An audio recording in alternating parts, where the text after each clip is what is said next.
কথাই প্রচলিত হয়ে গেছিল যে বুকে গুলি করে মেরে ফেলে ডিরেক্টলি, পুলিশ যেটা করে নাই কখনো। ছাত্রলীগের ছেলেরা, এরা হচ্ছে লাঠি দিয়ে পিটিয়ে আমাকে আহত করেছিল। আপনারা যে দলীয় পরিচয় ছাড়া যে এসেছেন, এইটা কি আপনাদের এই যে সিদ্ধান্তটা কি আপনাদের সেই ইউনিটিটাকে আরো স্ট্রং করেছে? বা এটা কি কোনোভাবে এটার উপরে ইমপ্যাক্ট করেছে? আম্মুকে বললাম যে আম্মু, অনেক মায়ের বুক খালি হয়ে গেছে, আমি জানি না আমি ফিরতে পারবো কিনা।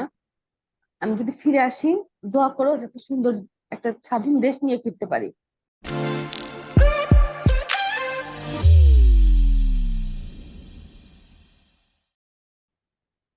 আসসালামু আলাইকুম, সবাইকে স্বাগত জানাচ্ছি আমাদের প্রোগ্রেসিভ ব্যাথের আরেকটি আলোচনায়।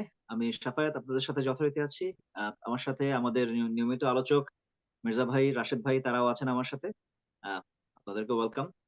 আর আমরা যে চলমান যে সিরিজটা আমরা করছিলাম, অর্থাৎ আমাদের যে জুলাইয়ের যে অভ্যুত্থান, তো সেই অভ্যুত্থানে আমাদের যারা যে রাজপথের জনযুদ্ধ, আমরা যে রাজপথে যারা আন্দোলনে যারা ছিলেন, একদম সামনে থেকে যারা ছিলেন, যারা সরাসরি এই আন্দোলনকে যারা এগিয়ে নিয়ে গিয়েছেন, আমরা তাদের মুখ থেকে যখন আমরা যে তাদের কথা যে শোনার যে তাদের গল্পগুলা শোনার যে সিরিজটা আমরা শুরু করেছিলাম, সেই সিরিজের আজকে ৪র্থ পর্ব। এবং আমাদের গত পর্বেও আমরা যেটা বিশেষ করে আমরা গত পর্ব থেকে যে জিনিসটা আমরা শুরু করেছিলাম যে আমরা এই আন্দোলনে যে বিভিন্ন রাজনৈতিক ছাত্র সংগঠনের যেই সমস্ত নেতা কর্মীরা যারা অংশ নিয়েছিলেন, যে আমরা তাদের থেকে তাদের অংশগ্রহণের গল্পটা আমরা শুনতে চাচ্ছি। কারণ আমরা দেখতে পাচ্ছিলাম যে বেশ অনেকদিন ধরেই একটা প্রবণতা অনেকের ভিতরে লক্ষ্য করছিলাম যে এইখানে আসলে রাজনৈতিক পরিচয়ধারী বা রাজনৈতিক ছাত্র সংগঠনগুলোর কোনোই ভূমিকা নাই, বা থাকলেও তাদেরকে মানে তাদের সেই ভূমিকাটাকে অস্বীকার করার বা তাদেরকে সেই ভূমিকাটাকে পিছিয়ে দেওয়ার বা পেছনে লুকিয়ে রাখার যে একটা প্রবণতা ছিল, তা আমাদের কাছে মনে হয়েছিল যে আচ্ছা ঠিক আছে, আমরা এই ব্যাপারটাতে একটু সরাসরি কথা বলে দেখি যে যারা আসলেই রাজপথের আন্দোলনে যারা ছিলেন, তাদের মুখ থেকে আমরা তাদের কথাটা শুনতে চাই। তো সেই ধারাবাহিকতায় আমরা আজকেও ছাত্রদল, আমাদের জাতীয়তাবাদী ছাত্র দলের ২ জন কর্মী বা ২ জন নেতার মুখ থেকে আমরা আমরা তাদের অভিজ্ঞতাটা শুনবো। এবং তারা দুজনই হচ্ছেন আমাদের আজকের অতিথি। তো আমাদের আজকের ১ম অতিথি মোহাম্মদ ফয়সাল বিন নূর। ফয়সাল, আপনাকে স্বাগত জানাচ্ছি। তো ফয়সালের যে আসসালামু রাজনৈতিক আলাইকুম। পরিচয়, সেটা হচ্ছে তিনি ছাত্রদলের বুয়েট অর্থাৎ বাংলাদেশ প্রকৌশল বিশ্ববিদ্যালয়ের যে সর্বশেষ যে কমিটি ছিল, সেই কমিটির তিনি ছিলেন সিনিয়র যুগ্ম আহ্বায়ক। এবং এছাড়াও তিনি এই যে আমাদের যে রাজপথের যে আন্দোলন, সেই আন্দোলনে তিনি ঢাকার যে বসুন্ধরা এলাকায়, সেই বসুন্ধরা এলাকায় তিনি অত্যন্ত সক্রিয় ছিলেন এবং সেই সক্রিয় ভূমিকা আমরা পালন করেছিলাম। আমরা তার মুখ থেকে সেটা শুনবো। আর আমাদের ২য় অতিথি আজকে সৈয়দা সুমাইয়া। তো সৈয়দা সুমাইয়া তিনিও জাতীয়তাবাদী ছাত্র দলের একজন নেতা এবং তিনি হচ্ছেন ইডেন মহিলা কলেজ শাখার তিনি সিনিয়র যুগ্ম আহ্বায়ক। এবং এই যে রাজপথের আন্দোলনে এখানে তিনি দলীয়ভাবেও তিনি অংশগ্রহণ করেছেন। তার যে এলাকা অর্থাৎ তাদের যে দলীয় কার্যালয় পল্টন, শান্তিনগর, সেদিকে তিনি অ্যাক্টিভ ছিলেন। এছাড়াও তিনি ছিলেন রামপুরাতে, তিনি রাজপথের আন্দোলনে অত্যন্ত সক্রিয় ছিলেন। তো আমরা সুমাইয়ার কাছ থেকেও আমরা তার অভিজ্ঞতা শুনবো। সুমাইয়া, আপনাকেও স্বাগত জানাচ্ছি। তো মির্জা ভাই, আমরা শুরু করে দেই। হ্যাঁ, ওয়েলকাম ফয়সাল, সুমাইয়া, আপনাদের অনেক ধন্যবাদ আমাদের শোতে আসার জন্য। আম, তো আমাদের শোটা যেটা আমরা করতেছি, একটা সিরিজ সিরিজ যে করতেছি, এটার একটা উদ্দেশ্য যে বর্তমানে ডকুমেন্টেশনও রাখা একটা। দেখা মুক্তিযুদ্ধের সময় আমরা দেখছি যে মুক্তিযোদ্ধারা মানে গ্রাম বাংলার মানুষজন, কৃষক, তারা সবাই মুক্তিযুদ্ধ করছে, আবার যার যার জায়গায় ফিরে ফিরে ফিরে গেছে। এবং এই মুক্তিযুদ্ধের পর একটা একটা দল, একটা শ্রেণী, তারা লুটপাটের উৎসবে মেতে উঠছিল এবং তারাই ক্লেম করতেছিল যে দেশ এবং মুক্তিযুদ্ধের নামে দেশকে অনেকবার লুট করা হয়েছে। সেই জিনিসটা যাতে না হয়, এখন বর্তমানের যে গণঅভ্যুত্থান, এটাকে মানে ধারণ করে রাখা অত্যন্ত গুরুত্বপূর্ণ। কারণ হচ্ছে 2 মাস আগে মানে গণঅভ্যুত্থান হয়েছে, আমরা স্লোলি স্লোলি অনেক ডিটেল ভুলে যেতেছি। তো এই শো গুলার করার কারণে, কারণ এগুলার একটা মানে এটা স্মৃতি রয়ে যাবে। আমরা যখনই মানে কেউ কোনো কিছু, কোনো এভিডেন্স জানতে চাবে, যেরকম অনেকে বলতেছে এটা মাস্টার মাইন্ড, এই সমন্বয় একটা শুধু ঢাকা ভার্সিটি কেন্দ্রিক, আমরা এটার প্রতিবাদ করছি এবং আমরা দেখাইছি যে কোন কোন জায়গাতে কিভাবে কিভাবে সবাই এটার জন্য দাঁড়িয়েছে। তো তো আসলেই ছাত্র জনতার গণ অভ্যুত্থান ছাত্ররা শুরু করছে এবং দে আর ইন দ্য ফোরফ্রন্ট।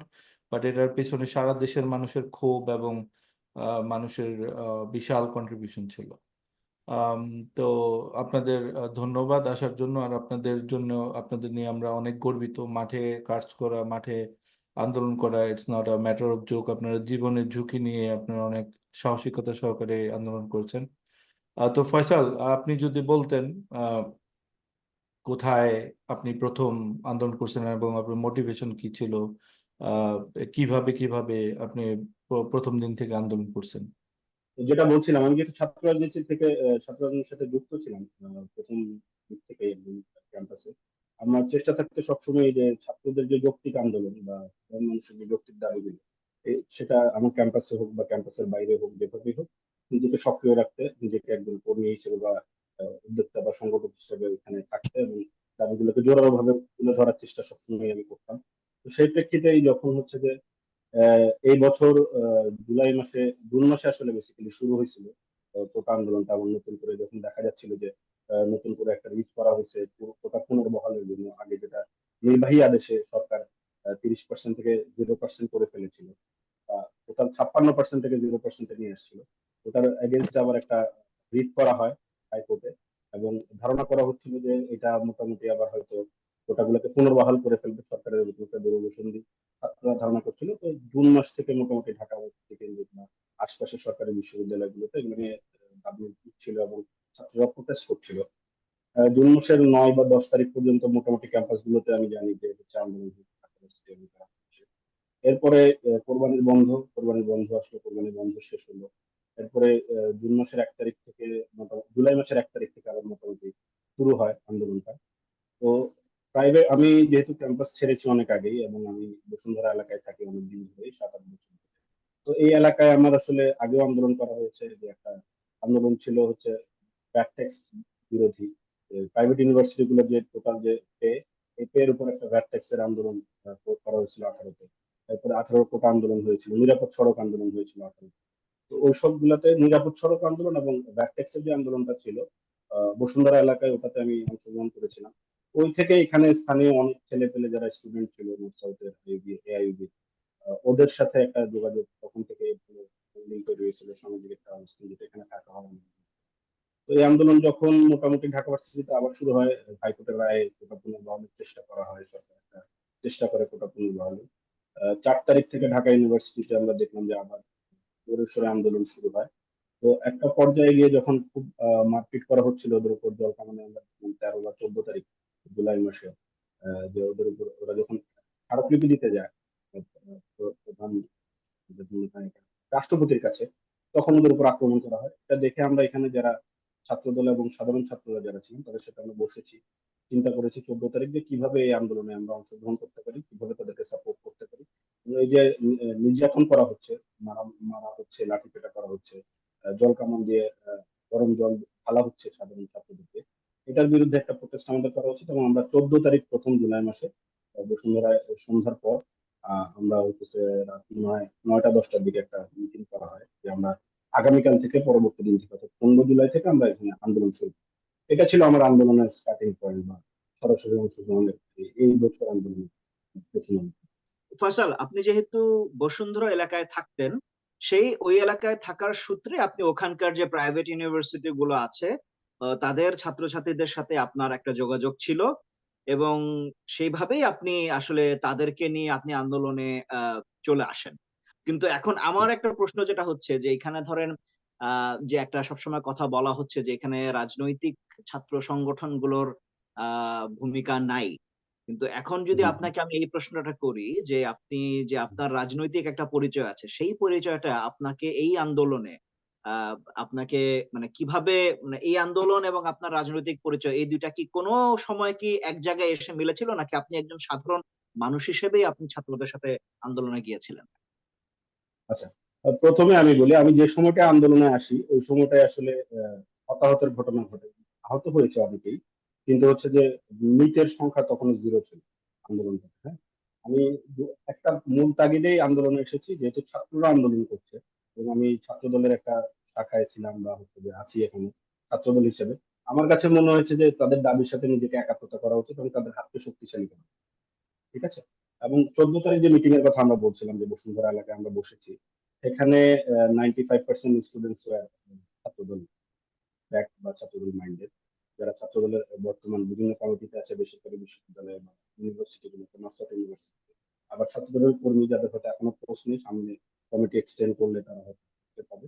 এরকম ছেলে পেলেদেরকে নিয়ে আমরা প্রথম দিন বসেছিলাম এবং আমরা প্ল্যান করেছি হচ্ছে যে কিভাবে আন্দোলনটা বসুন্ধরা এলাকায় বেগবান করা যায় বা সাধারণ ছাত্রদের ঢাকা ভার্সিটিতে যারা মার খাচ্ছে তাদেরকে কিভাবে আমরা শক্তিশালী করতে পারি, তাদের পক্ষে কিভাবে ভয়েস রেজ করতে পারি। যেহেতু এটা কোটা আন্দোলনটা তখনও পর্যন্ত কোটা রিলেটেডই ছিল, কোটার পক্ষে ছিল। তো এখানে সাধারণ ছাত্রদের আপনি যদি দেখেন, আমাদের বেসরকারি বিশ্ববিদ্যালয়ের ছাত্ররা কিন্তু বেশিরভাগ ক্ষেত্রে হয় দেশের বাইরে চলে যেতে চায়, অথবা হচ্ছে যে দেশের যে এমএনসি গুলো আছে ওগুলাই তাদের টার্গেট থাকে, তাদের সরকারি জবের প্রতি অতটা ফ্যাসিনেশন থাকে না। তারা একটু ডিফারেন্টলি কাজ করতে চায়, তারা অথরিটি নিয়ে কাজ করতে চায়, সেই জন্য তারা উদ্যোক্তা হইতে চায় অথবা এমএনসি তে কাজ করে, যেখানে একটু ল্যাভিশ লাইফ লিড করা যায় বা হচ্ছে একটু ডিফারেন্টলি চিন্তা করা যায়, নিজের লিডারশিপ কোয়ালিটি নিয়ে নেওয়া যায়। আবার হয়তো সরকারি চাকরিতে যেহেতু একটা সিস্টেমেটিক ওয়ে থাকে, ওরা সরকারি চাকরির প্রতি অতটা ইয়া থাকে না, ফ্যাসিনেটেড থাকে না। কিন্তু যেটা হয়েছে যে আমি দেখেছি, আমরা এটা তৈরি করার চেষ্টা করেছি যে এখানে যেহেতু আমাদের ভাইরাই হচ্ছে আহত হচ্ছে, আমাদের ভাইরাই মার খাচ্ছে এবং একটা যৌক্তিক আন্দোলনে তারা হচ্ছে স্টার্ট করেছে, যেখানে তাদেরকে সরকারের পক্ষ থেকে আহত করা হচ্ছে, মারা হচ্ছে এবং অপ্রেস করা হচ্ছে। আমরা চাচ্ছিলাম যে এখানে যাতে তাদের ভয়েসকে আউট করা যায় এবং যৌক্তিক যে দাবিটা সেটার পক্ষে কাজ করা যায়। এই জন্য আমরা ছাত্রদল 14 তারিখ বসেছিলাম এবং আমরা সিদ্ধান্ত নিয়েছি 15 তারিখ নর্থ সাউথে 8 নম্বর এবং 1 নম্বর গেটে হচ্ছে একটা আমরা মৌন মিছিল করবো, প্ল্যাকার্ড নিয়ে দাঁড়াবো। ওখান থেকে ছাত্রছাত্রী জড়ো করে আমরা বসুন্ধরা গেটে প্রথম অবস্থান নেওয়ার জন্য চেষ্টা করবো। 15 তারিখ মোটামুটি 2 থেকে 250 জন আমাদের জড়ো হয়েছিল ওই সময় আইইউবি এবং নর্থ সাউথ থেকে, এবং আমরা মিলে আধা ঘন্টা থেকে 1 ঘন্টার মতো মোটামুটি নর্থ সাউথের ছেলে পেলে সহ সবাই সহ ছাত্রদল এবং সাধারণ স্টুডেন্ট সহ আমরা কোটা আন্দোলনের পক্ষে ভয়েস রেজ করার জন্য বসুন্ধরা যে যমুনা গেটটা ওখানে প্রথম অবস্থান নিয়েছিলাম। এটা 15 তারিখ, 15 জুন।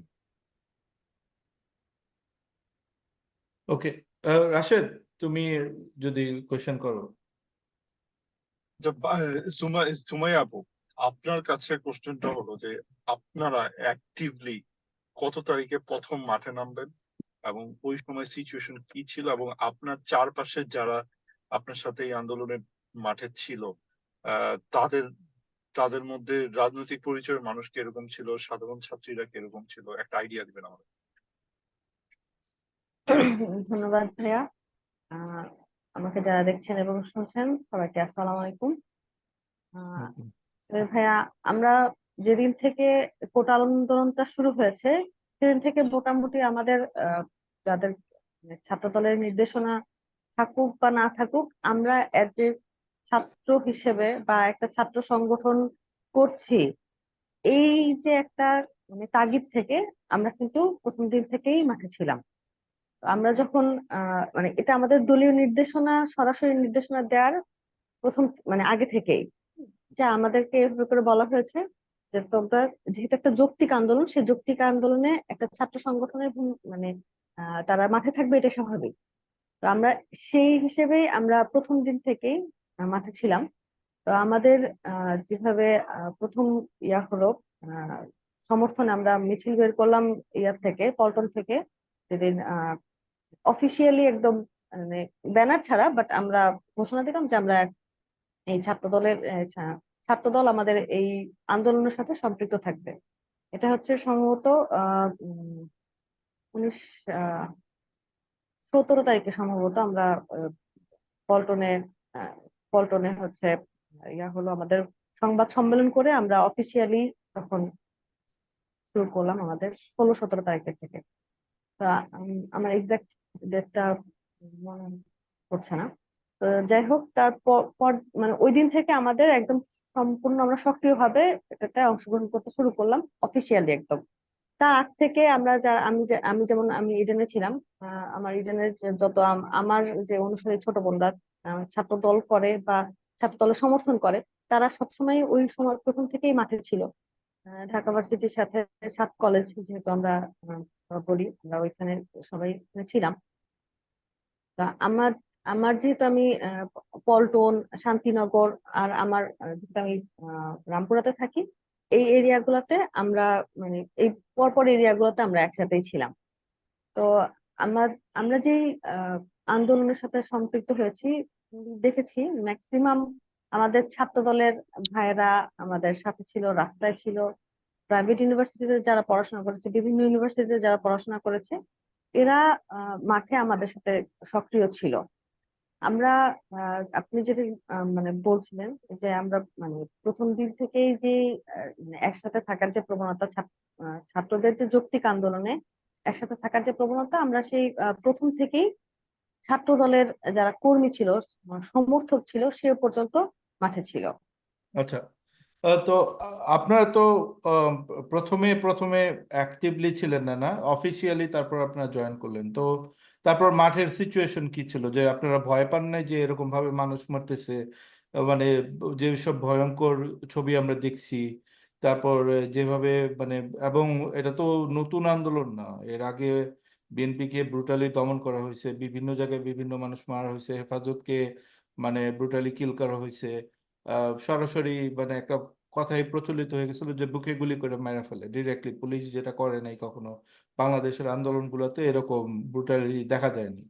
মানে খুব রেয়ার পুলিশ গুলি করে মারতেছে এই যে হাসিনা রেজিমের আগে। তখন আপনাদের, বিশেষ করে একজন মেয়ে হিসেবে, আপনার ভয় লাগে নাই?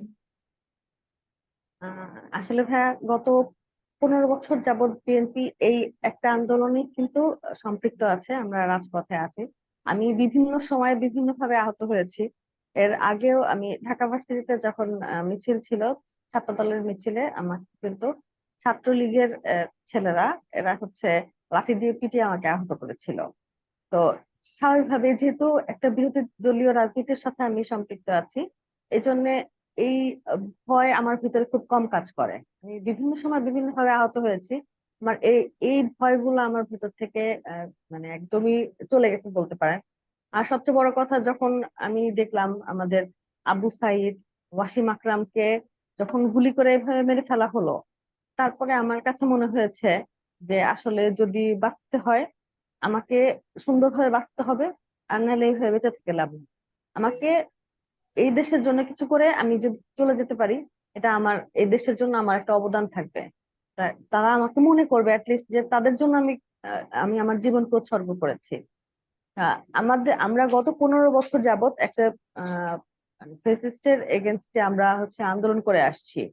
আমাদের যে আন্দোলনের যে অভিজ্ঞতা বলেন বা আমাদের যে আহ, তিক্ত অভিজ্ঞতায় বলবো আমি আসলে, কারণ গত 28 অক্টোবরের যে ঘটনা আমাদের উপর ঘটিয়েছিল হাসিনা সরকার, যেভাবে গুলি করে আমাদেরকে ছত্রভঙ্গ করে দিয়ে, যেভাবে মানে আমাদের উপর সর্বোচ্চ রকমের দমন পীড়ন চালিয়ে আমাদেরকে মানে শেষ করে দেওয়ার যে একটা আমাদের গত 15 বছরে আমাদের অসংখ্য নেতাকর্মী আহত হয়েছে, নিহত হয়েছে, তারা ঘর বাড়ি ছাড়া হয়েছে, মামলা হামলায় জর্জরিত হয়েছে। আমাদের তো আসলে কিছু করার নেই, আমাদের দেয়ালে পিঠ থেকে গিয়েছিল। শুধুমাত্র আমরা রাজনৈতিক কর্মী এই জন্য যে আমাদের দেয়ালে পিঠ থেকে গিয়েছিল, ব্যাপারটা এরকম না। প্রত্যেকটা সেক্টরে যে অনিয়ম, দুর্নীতি, এই যে যে ব্যাপারগুলোতে মানুষ নির্যাতিত হচ্ছিল, সবারই দেয়ালে পিঠে গিয়েছিল। এই যে জুলাই আগস্টের যে আন্দোলন, সেই আন্দোলনে সেই মানুষের যে ক্ষোভ, সেই ক্ষোভটা বিস্ফোরিত হয়েছে জুলাই আগস্টের এই আন্দোলনে।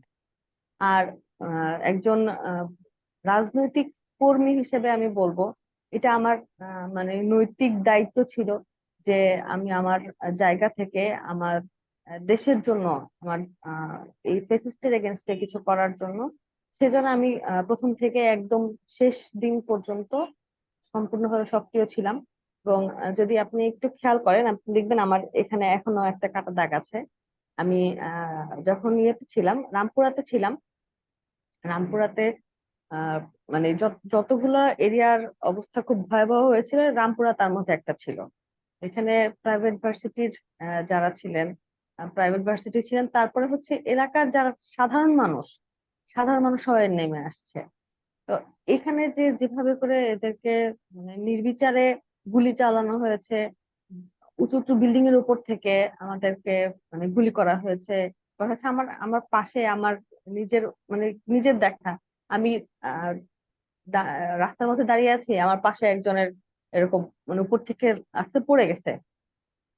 হয়তো আল্লাহ চাইলে হয়তো সে বেঁচে যাবে, কিন্তু আহ, সে আমার যেহেতু পরিচিত না, আমি তাকে চিনি না, আমি জানি না যে তার কি হয়েছে। তাকে হসপিটালে নিয়ে যাওয়া হয়েছে। কিন্তু এই যে যে ব্যাপারগুলো ছিল, কিন্তু আমি দেখলাম যে ওইখানে যারা ছিলেন, আমি ছাত্রদল করি, আমার আমার নিজের সংগঠন এবং অন্যান্য আমাদের যে অন্যান্য যে সংগঠন, সহযোগী সংগঠনগুলো আছে, সেই সংগঠনের সবাই কিন্তু এখানে সর্বোচ্চ সক্রিয় ছিল।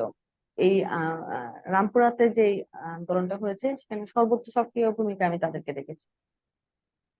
আচ্ছা, ধন্যবাদ। এখানে একটা জিনিস বলে রাখা দরকার আমাদের দর্শকদের উদ্দেশ্যে। এই যে যাত্রাবাড়ি বিশেষ করে বলা হয় যে আন্দোলনের স্ট্যালিনগ্রাদ, তারপর প্রাইভেট ইউনিভার্সিটি ছাত্ররা বসুন্ধরা, তারপর এই ব্র্যাক ইউনিভার্সিটি, ওইসব এলাকায় তারপর যেই প্রতিরোধটা করছে সেটা কিন্তু মানে অসাধারণ ছিল। এটা আন্দোলনের মোড় ঘুরে দিছে, কারণ তখন ঢাকা ইউনিভার্সিটির কোনো অস্তিত্ব নাই, পোলাপানকে হল থেকে বের করে দিছে, আন্দোলন মাঠে মারা গেছে সবাই। ও দিন রাত্রে এটাই ছিলই।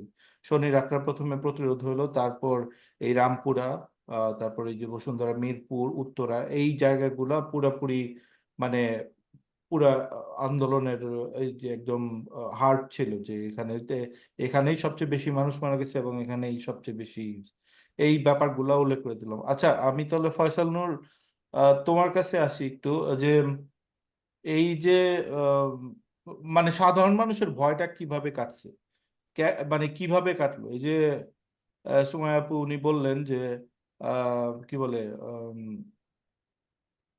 মানুষ মারা গেছে তার চোখের সামনে, কিন্তু স্বাভাবিক অবস্থায় যে কোনো অবস্থায় যদি এরকম অবস্থা দেখি আমরা কিন্তু দৌড়ায় পালা যাবো অথবা নিরাপদে, অথবা কিন্তু তারপর আই প্রিটি শিওর এরকম আমরা যাকেই আনছি, তাসরিক আসছে আমাদের সাথে, শান, তারপর ইভেন সাই, ওরা সবাই মোটামুটি এরকম দেখছে চোখের সামনে মানুষ মারা যেতেছে, গুলি খাইতেছে, বাট কেউ কিন্তু পড়ে না। ওই যে ফেমাস যে উক্তিটা হয়েছে যে স্যার একটাই মারি একটাই মরে বাকিগুলা নড়ে না, এই কারণটা কি? এটা যদি একটু ব্যাখ্যা করতে আমাকে।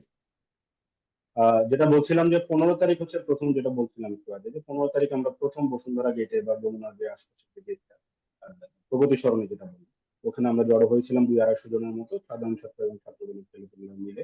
এবং এরপরে 16 তারিখ যদি আমরা দেখি, যে 16 তারিখ আপনারা ঢাকা ইউনিভার্সিটিতে প্রচুর ঝামেলা হয়েছিল। ঢাকা ইউনিভার্সিটিতে 16 তারিখ রাতের বেলা হচ্ছে যে আপনার ছাত্রলীগকে উৎখাত করা হয়েছিল হুম হুম হুম। মোটামুটি। হ্যাঁ। এবং 17 তারিখ কিন্তু কোনো প্রোগ্রাম ছিল না ওভাবে। 17 তারিখ প্রোগ্রামটা ছিল ঢাকা ইউনিভার্সিটিতে ভাবনা জানাজা।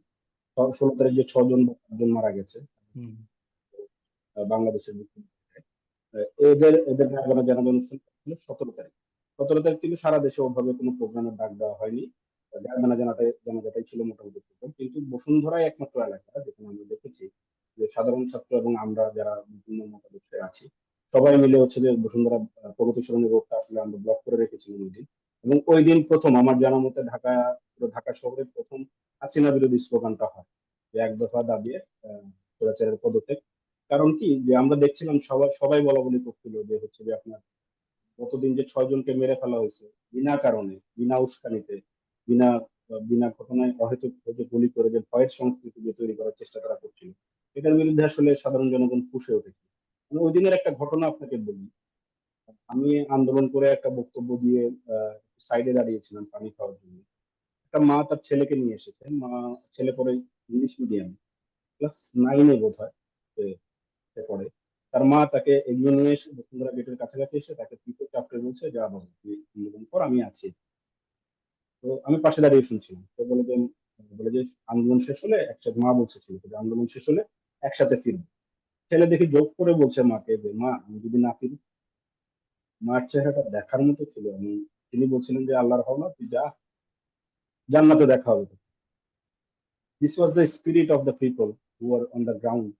এবং আমি আপনাকে বলি, আসলে আমি অনেকবারই দলীয় ফোরামে বা বিভিন্ন যখন আড্ডা দিতাম আমরা, উই আর টেলিং যে অ্যাকচুয়ালি 15 বছর যে হাসিনা বা ফ্যাসিস্ট সরকার যে চাষের রাজত্ব সৃষ্টি করেছিল, একটা ভয়ের রাজত্ব সৃষ্টি করেছিল, মানুষ আসলে ইউনিফাই হতে পারতেন না। ডিভাইড এন্ড রুলসটা তারা খুব ভালোভাবে খেলছিল।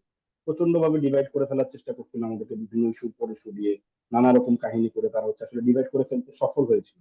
বাট এই আন্দোলনটা আসলে একটা ইউনিফাইং পয়েন্ট হিসেবে কাজ করেছে বলে আমার মনে হয়। যদিও এটা কোটা আন্দোলন হিসেবে শুরু হয়েছে, বাট উই আর মিসিং। গত 15 বছর আমরা একটা ইউনিফাইং পয়েন্ট মিস করছি। এইবার তারা হচ্ছে যে ব্রুটালি আক্রমণ করে, গুলি করে, টার্গেটেড সিলিং করে আসলে তারা একটা ইউনিফাইং পয়েন্ট দিয়ে দিয়েছিল, মানে যে হয় আমরা মরবো অথবা মারবো, হয় হাসিনাকে ফেলে দেবো, এই সরকারকে ফ্যাসিস্টকে আমরা পদত্যাগ করতে বাধ্য করবো, তাদেরকে সমূলে বিনাশ করার চেষ্টা করবো, অথবা নিজেরা মরবো।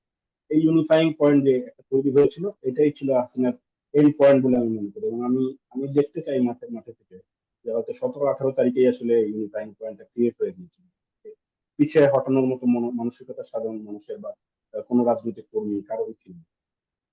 আচ্ছা, মানে এখানে ভয়টা ফয়সাল, ভয়টা কেটে গেছিল। ফয়সাল, ভয়টা যেটা মানে ইসের এটা এটা এই ভয়ের কারণেই তো ভয়টা এতদিন। কেটে গেছিল বলবো না, আমি ভয়টা কেটে গেছিল বলবো না, মানুষ সামনের দিনটা নিয়ে আরো বেশি ভীত ছিল। মানুষ যখন দেয়ালে পিঠ থেকে যায় যে হচ্ছে স্যার এখন যদি এই অবস্থা হয় সামনে কি করবে, এই আন্দোলন যদি শেষ হয়ে যায়, আমাদের যে ইউনিটিটা তৈরি হয়েছে এটা যদি শেষ হয়ে যায়, তাহলে কিন্তু আমরা কেউই বাঁচবো না, এরকম হুম। একটা মানসিকতা সবার মধ্যে ছিল। That's why they gave all in, সবাই অল ইন দিয়ে চেষ্টা করেছিল যে না ঠিক আছে, যেভাবেই হোক, আমি মরে হোক, আমি বেঁচে হোক, আমি বাঁচিয়ে হোক, মেরে হোক, আমাদের হচ্ছে আন্দোলনটা সফল করতে হবে। এই যে একটা ইউনিফাইং পয়েন্ট ক্রিয়েট হয়েছিল, আমার মনে হয় যে ভয় কেটে যায়নি, ভয় জেঁকে বসেছিল সাধারণ মানুষের মধ্যে আরো বেশি, যে আসলে এবার যদি আমরা ফেল করি, 15 বছর অনেক চেষ্টা করেছি আমরা, এবার যদি আমরা ফেল করি তাহলে আসলে আমরা কেউই বাঁচবো না, আমাদের দেশটাও মানে বাঁচবে না। আপনি কি তাহলে বলছেন যে আপনাদের ওই ভয়টাই আপনাদেরকে আরো বেশি উদ্বুদ্ধ করেছে যে না, এবার আমাদেরকে একটা কিছু করতেই হবে? এই ভয়টাই আপনাদেরকে বরং আরো বেশি পুশ করেছে, এরকমই কি জিনিসটা? আমি আমি অন্তত এভাবেই দেখতে চাই, এবং আমি আশপাশে যাদের সাথেই কথা বলেছি প্রত্যেকেই ভীত ছিল। শোনেন, আমাদের রাতগুলো কেমন ছিল আপনাদেরকে বোঝাতে পারবো না। আমাদের দিনের বেলা আমরা সবাই খুবই উদ্বেলিত থাকতাম যে একসাথে হচ্ছি, একসাথে যখন অনেক মানুষ একসাথে যখন আপনারা হবেন, সেটা ছাত্র দলের ভাই ব্রাদারদেরকে বলেন, সাধারণ পরিচিত ছাত্রদের বলেন, বা আন্দোলনে যাদের সাথে একটা আত্মিক সম্পর্ক তৈরি হয়েছে একে অপরের ঢাল হিসেবে থেকে, এই যে আত্মিক বন্ধনটা, একসাথে যখন আমরা দিনের বেলা থাকতাম, প্রচন্ড উৎফুল্ল থাকতাম, বা প্রচন্ড একতাবদ্ধ থাকতাম, বা একটা জোশ কাজ করতো। বাট হুম যখনই হুম সন্ধ্যা নামতো, আন্দোলন শেষ হতো, এক একটা কনসেন্ট্রেশন ক্যাম্প ছিল, প্রতিটা বাসা বা প্রতিটা ঘর, প্রতিটা মানুষের মন এক একটা কনসেন্ট্রেশন ক্যাম্প ছিল। আসলে মানে নিজের মনের ভয়টাই আসলে আমাদেরকে পুরো করে থাকছিল। এবং আমার মনে হয় না আমি 15 তারিখ থেকে 5 তারিখ পর্যন্ত, এই যে 22 দিন বা 23 দিন, আমি 2-2.5 ঘন্টার বেশি আসলে প্রতি রাত ঘুমাইতে পারছি। প্রতিনিয়ত আমার ঝটকা দিয়ে ঘুম ভেঙে যেত, ভয় লেগে ঘুম ভেঙে যেত যে এখনই হয়তো ধরে নিয়ে যাবে। দুটো রাত আমরা একসাথে থাকতে পারি, বাট দিনের বেলা আমাদের এই ভয়টাই আমাদেরকে আসলে পুশ করেছে আন্দোলনটাকে আরো বেগবান করতে। আচ্ছা, আমার একটা প্রশ্ন আপনাদের দুইজনের প্রতি থাকবে, সেটা হচ্ছে এই যে ধরেন আপনারা শুধু আপনারা না, সমস্ত রাজনৈতিক পরিচয়ধারী যতগুলো ছাত্র সংগঠন আছে বা সমস্ত রাজনৈতিক দলগুলো, আপনারা যে আন্দোলনে আসলেন আপনাদের কোন রকমের দলীয় পরিচয় ছাড়া, তো আপনাদের কি মনে হয় এটা কি আপনি ফয়সাল যে ইউনিটিটার কথা বলছিলেন, আপনারা যে দলীয় পরিচয় ছাড়া যে এসেছেন, এটা কি আপনাদের এই যে সিদ্ধান্তটা কি আপনাদের সেই ইউনিটিটাকে আরো স্ট্রং করেছে, বা এটা কি কোনোভাবে এটার উপর ইম্প্যাক্ট করেছে? আমি একটু এখানে একটা জিনিস বলতে চাই, দলীয় পরিচয় আমি প্রথম কথা দলীয় পরিচয়হীন ভাবে গেছি ব্যাপারটা এরকম না। দলীয় পরিচয়ে আমরা কাজ করেছি, আমরা দলের পরিচয় আছে বিধায় এটা ফিল করছি। আমার কিন্তু চাকরির বয়সটা ছিল নাই, ঠিক আছে, যেটা যদি আমি বলি 30 বছর ছিল, এখন তো 35 করেছে, বাট 30 বছর হিসাব করলে আমার চাকরির বয়স ছিল না, এবং আমার সরকারি চাকরি করার ইচ্ছাও ছিল না কখনো।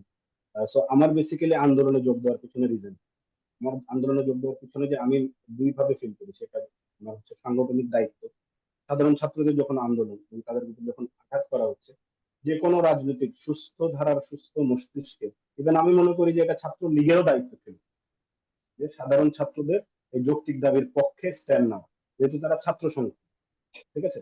ঠিক তেমনি আমারও কিন্তু একটা নৈতিক এবং রাজনৈতিক দায়িত্ব ছিল, আমি মনে করি যে তার ছাত্রদের ঢাল হিসেবে কাজ করা, নিজের আন্দোলনের অভিজ্ঞতা দিয়ে তাদের পাশে থেকে তাদেরকে হেল্প করা, এবং তাদেরকে রক্ষা করা, এবং তাদেরকে সঠিক পথে গাইড করা, যাতে তাদের ক্ষয়ক্ষতি কম হয় এবং তারা যাতে নিজের অধিকারটা ছিনিয়ে আনতে পারে।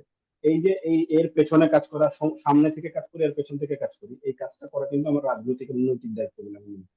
So আমি হয়তো ব্যানার ইউজ করি নাই, কিন্তু রাজনৈতিক পরিচয়ে গিয়েছি, রাজনৈতিক কারণে গিয়েছি, রাজনৈতিক তাগিদে গিয়েছি, রাজনৈতিক যে একটা স্পৃহা ছিল আমার তাদের পক্ষে থাকার, ওই জায়গা থেকে আমি গিয়েছি। তো আমি এই জায়গায় একটু ডিফার করবো, আমি হয়তো ব্যানার নিয়ে যাইনি, বাট রাজনৈতিক ভাবে গিয়েছি। এটা আমি না, শুধুমাত্র আমার মনে হয় প্রতিটা ছাত্র দলের কর্মী এভাবেই গিয়েছে, হ্যাঁ। আর সেকেন্ড যে কথা, কেন আমরা ব্যানার ইউজ করি না, বেসিক্যালি এটা সাধারণ ছাত্রদের আন্দোলন ছিল শুরুতে। হুম। শুরুতে এটা কোটা বিরোধী আন্দোলন ছিল বা বৈষম্য বিরোধী ছাত্র আন্দোলন, যেভাবে আপনি বলেন। এখানে রাজনৈতিক দল হিসেবে আমরা কি করতে পারি? এখানে আমরা দুটো কাজ করতে পারি, হয়তো যুগপৎভাবে তাদের সাথে আন্দোলন করতে পারি, যে তারা আলাদা করতেছে, তাদের সাথে আমরা বিভিন্ন ভিন্ন স্পট থেকে আমরা তাদের পক্ষে ভয়েস রেজ করতে পারি, অথবা তাদেরকে স্পটে থেকে তাদেরকে যখন আঘাত করা হচ্ছে, আমরা যেহেতু গত 15 বছর ট্রেন্ড বলতে পারি, আমরা ট্রেন্ডই বলবো, আমাদেরকে মেরে মেরে মোটামুটি সরকার একটা ট্রেনিং এর মধ্য দিয়ে নিয়ে গেছে যে মারবে কিভাবে, তারা তারা কিভাবে হচ্ছে অ্যাটাক করবে, কি কি কাহিনী করবে, এরকম একটা ট্রেনিং এর মধ্য দিয়ে আসলে আমরা চলে গেছি বলতে পারি, যে ট্রায়াল এন্ড এরর বেসিসে, যে কিভাবে তারা অ্যাটাক করে আমরা মোটামুটি জানি যে প্রথম তারা কি করবে, এরপরে কি করবে। হাসিনা কিন্তু আপনি যদি দেখেন, এটার জন্য রাজনীতি করতে হবে না, আপনি যদি ঘটনা প্রবাহ গুলা দেখেন, হাসিনা কিসের পর কি করবে, এটা কিন্তু সাধারণ প্রত্যেকটা মানুষই বলে দিতে পারে। আপনি হুম নিজেও যদি চিন্তা করে দেখেন, আমাদের ফেসবুক গুলোতে যদি দেখেন যে হাসিনা এখন এভাবে আমাদের ডিভাইড করার চেষ্টা করবে, হাসিনা আমাদের ওভাবে ডিভাইড করার চেষ্টা ভাই, করবে, আমি হাসিনা আমি আমি নিজে এটা সবচেয়ে বড় একটা সাক্ষী। ঠিক আছে, আমার আজ পর্যন্ত, আমি ফেসবুকে অনেক বছর ধরে আছি, আমার আজ পর্যন্ত সবচেয়ে ভাইরাল যে পোস্টটা ছিল সেটা হচ্ছে হাসিনার যে ভাষণ যেদিন দিবে, হ্যাঁ, একটা যে কালো শাড়ি পরে 15 ভাষণ তারিখ। দিল না, ওই আচ্ছা আচ্ছা, ভাষণের হ্যাঁ 2 ঘন্টা আগে আমি একটা খুব বিখ্যাত একটা কার্টুন আছে, একটা কুমিরের মুখের ভিতরে অনেকগুলা স্বজন মানুষের হারানোর হ্যাঁ। বেদনা। এটা তার শিক ভাই মনে হয় এটা। আমি ওই কার্টুনটাই আমি করেছিলাম যে স্বজন হারানোর বেদনা আমার থেকে বেশি কে জানে। আমি একটা ভাষণের 2 ঘন্টা আগে, এবং ওইটা প্রায় মনে হয় 8-10 হাজার মানুষ এটা শেয়ার করেছে। হ্যাঁ, তো আমি নিজেই আপনি যেটা বলছিলেন যে প্রেডিকশন, হাসিনার প্রত্যেকটা স্টেপ আপনি জানেন যে ঠিক আছে, মানুষ মারা গিয়েছে, মানুষ মারা যাওয়ার পরে হাসিনার প্রথম যে কার্ডটা খেলবে সেটা হচ্ছে গিয়ে স্বজন হারানোর বেদনা। তো আমি এটার সাথে খুব ভালো মতোই রিলেট করতে পারি, এবং আমরা কিন্তু বলছিলাম প্রত্যেকটা ধাপে ধাপে যে ঠিক আছে এখন, এবং ধরেন এমনকি যখন জামাত শিবিরকে যখন নিষিদ্ধ করা হচ্ছে, এইটাও আমাদের প্রেডিকশন ছিল যে এটা সে করবে, এবং আমাদের লাস্ট করবে। প্রেডিকশন ছিল যে হিন্দুদের উপর আক্রমণ, এইটাও আমাদের প্রেডিকশন ছিল যে এটা লাস্ট একটা কার্ড সে খেলবেই, হিন্দু কার্ড সে খেলবেই, হ্যাঁ, সংখ্যালঘু কার্ড সে খেলবেই। হুম আচ্ছা, না, তো যাই এগুলো হোক, সব আমি ভিডিও যেটা বলছিলাম এভিডেন্স আর কি, যে আছে, এগুলো সব ভিডিও এভিডেন্স আছে, প্লাস আরো অনেক প্রেডিকশন করছি আমরা। তোমরা যেরকম মানে হয়ে গেছো, আমরাও তো অনেক মানে এটাতে সবাই যারা ঘুরে রাজনৈতিক ঘুরে সচেতন, আমি শুধুমাত্র হ্যাঁ হ্যাঁ রাজনৈতিক মোটামুটি দলের হ্যাঁ কথা বলবো না, হ্যাঁ যারা রাজনৈতিক সচেতন, আমার মনে হয় যে আমাদের একটা দায়িত্ব ছিল হ্যাঁ, যে এরা এদেরকে এরা এরা দেখ দেখ মানে টিভিতে যারা দেখতেছে যে বিএনপির উপর এই এই এই অত্যাচার গুলো হতেছে, আচ্ছা এর পরে পরে কি কি বলছে, এর পরে পরে কি কি বলবে, এটা মোটামুটি সবার একটা মানে ধারণা হয়ে গেছে যে এভাবে করে মানে সে তার অন্যায় গুলোকে কিভাবে করে ডিফেন্স করবে, সে কিভাবে করে বলবে। ঠিক আছে, এই জায়গাগুলো থেকে মোটামুটি সবার মোটামুটি অভিজ্ঞতা হয়ে হয়ে গেছিল তখন। আপনারা যদি দেখেন একটা জিনিস, যে এই যে প্রেডিক্টেড যে ঠিক আছে, কি আহ, স্বাধীনতা বিরোধী শক্তি, রাজাকার, তারপরে যখন জামাত শিবিরকে নিষিদ্ধ করে দিল, এবং সবাইকে যে জামাত শিবির ট্যাগ দিচ্ছে, তখন এমনকি আমাদের হিন্দু সম্প্রদায়ের লোকজন, তারা পর্যন্ত ফেসবুকে এটা নিয়ে মকারি করছিল যে হ্যাঁ, আমি শিবিরের হিন্দু শাখার সভাপতি, তারা পর্যন্ত জিনিসটাকে আমি একটু মকারি পর্যায়ে নিয়ে গেল। হুম আমি একটু এই ব্যাপারটা রিকল করতে চাই, আপনি খেয়াল করে দেখবেন, এটা কিন্তু অভূতপূর্ব। ঢাকা ইউনিভার্সিটিতে 14 তারিখ রাতের বেলা যখন হাসিনা সন্ধ্যার দিকে বক্তব্য দিল, 14 তারিখ রাতের বেলা কিন্তু বিশাল একটা মিছিল, এবং সবাই বলছে যে তুমি কে, আমি কে, রাজাকার রাজাকার। হুম এরপরে ছাত্রদল থেকে যোগ করা হলো যে কে বলেছে স্বৈরাচার করে। আমি আপনাকে বলি, এটাও কিন্তু আমরা প্রেডিক্ট করতে পারছিলাম যে হাসিনা আবার রাজাকার কার্ডটা খেলবে। হ্যাঁ, এবং এরকম একটা স্লোগান হয়তো 18-তে উঠেছিল, পরে ওটা মোটামুটি করে দেওয়া হয়েছিল। 18-তে মনে হয় এটা ওবায়দুল কাদের বা সামহাও অন্য কেউ একজন মতিয়া বলেছিল, Chowdhury Matia Chowdhury Matia Chowdhury sorry, my bad, Matia Chowdhury বলেছিলেন, এবং তখনও কিন্তু রাজাকার স্লোগানটা উঠেছিল, কিন্তু ওটাকে পরবর্তীতে আবার ওরা চেতনা কাঠ ফেলে মোটামুটি ব্যানিশ করে দিতে সমর্থ হয়েছিল। আবিদের যদি গতকালকের ঘটনাটা আপনি দেখেন, তখন ছাত্রদলই আলোচনা করতেছিল এরকম স্লোগান যদি আমরা দেই, তাহলে কিন্তু মোটামুটি আবার একটা ওরা ওই কার্ডটা খেলার চেষ্টা করবে, এবং চেতনা কার্ডটা খেলে এই আন্দোলনটাকে থামিয়ে দেওয়ার চেষ্টা করা হবে। এই জন্যই মেজার হিসাবে আমরা আগে থেকে চিন্তা করে রেখেছিলাম যে তুমি কে, আমি কে, রাজাকার রাজাকার, এরকম স্লোগান যদি উঠে, আমরা কিন্তু একই সাথে স্বৈরাচার শব্দটা পুশ করবো, যে তুমি কে, আমি কে, রাজাকার রাজাকার, কে বলেছে স্বৈরাচার স্বৈরাচার। এই যে কে বলেছে স্বৈরাচার স্বৈরাচার, এই শব্দটা কিন্তু তুমি কে, আমি কে, রাজাকার রাজাকারটাকে আরো বেশি আইরনিক করে দিয়েছে বলে আমি মনে করি। এটা যে আইরনি, এটা সবার মধ্যে প্রকাশ করতে পেরেছে, এবং এরপরেই মোটামুটি আপনার সকলেই দাবি করছে নিজেকে রাজাকার, এবং এটা যে স্বৈরাচার একটা কথা বলেছে এবং এটাকে ইনভ্যালিড, রাজাকার শব্দটা এটাকে ইনভ্যালিড করতে সাহায্য করেছে। এই যে হ্যাঁ প্রেডিকশন হ্যাঁ, এটা আরো ফুয়েল দিছে ওই যে র্যাপারদের গান, কথা ক, তারপর গানগুলো, আওয়াজ উঠা, তারপরে 24-এর গরিলা, এই গানগুলা আমি সত্যি কথা বলতে এখনো শুনি, প্রায় প্রত্যেক দিনই আমি শুনি, আমার পুরা রুটিন হয়ে গেছে। আর যখন এই স্লোগানটা দেয় ওরা, মানে পুরো মানে রক্ত গরম হয়ে যায় এখনো। মানে কিছু একটা আছে ইসের মধ্যে। ওই ওইটা আসলে মোড় ঘুরানো স্লোগান, সত্যি কথা বলতে পুরো একদম আন্দোলনের মোড় ঘুরাই দিছিল। আচ্ছা সুমাইয়া আপু, আমি আপনাকে একটা কথা জিজ্ঞেস করি যে আহ, কখন বুঝতে পারছেন যে এইবারই শেষ? ধরেন আমরা আমরা বলতে পারি আমরা 18 তারিখে মোটামুটি বুঝছি যে মানে this is the like turning point, এটার মানে এটা সরকার পতন, সে মানে এক দফা এক দাবি। আপনারা কখন মাঠে, আপনারা কখন বুঝতে পারছিলেন এই ব্যাপারটা? আমরা যখন মানে মাঠে আন্দোলনে নামছি, তখন যখন দেখছি মানুষজনের যে ক্ষোভ, যে রাগ, রাস্তায় থাকা মানুষজন, একজন রিক্সাওয়ালা পর্যন্ত সে মানে তার রিক্সাটা সাইডে রেখে মানে আমাদের সাথে যখন আন্দোলনে যোগ দিয়েছে, তখন আমার কাছে মনে হচ্ছে যে এই যে যে আন্দোলন, এই আন্দোলনটাকে সবাই নিজেকে কানেক্ট করতে পারতেছে। এটা শুধুমাত্র যে একটা কোটা বিরোধী আন্দোলনের মানে মানে থেকে গেছে ব্যাপারটা এরকম না, সবাই নিজেকে কানেক্ট করতে পারতেছে। এই যে যে নিজেকে কানেক্ট করতে পারতেছে, আমার কাছে তখন মনে হয়েছে যে এবার কিছু একটা হবেই। যদি আমি হয়তো আমরা চিন্তা করতে পারি নাই যে 5 তারিখেই হয়ে যাবে, এরকম না। হুম আমরা এর দীর্ঘ একটা প্রিপারেশনও কিন্তু মাথার মধ্যে নিয়ে নিছি যে হুম আমাদের এবার থামা যাবে না। আমাদের হয়তো আন্দোলনটা হয়তো স্লো হতে পারে, আর একটু গ্যাপ হতে পারে, কিন্তু কোনোভাবেই মানে আমরা থেমে যাব বা আমরা ঘরে ফিরে যাব, এই চিন্তাটা আমাদের কারোর মাথার ভিতরে ছিল না।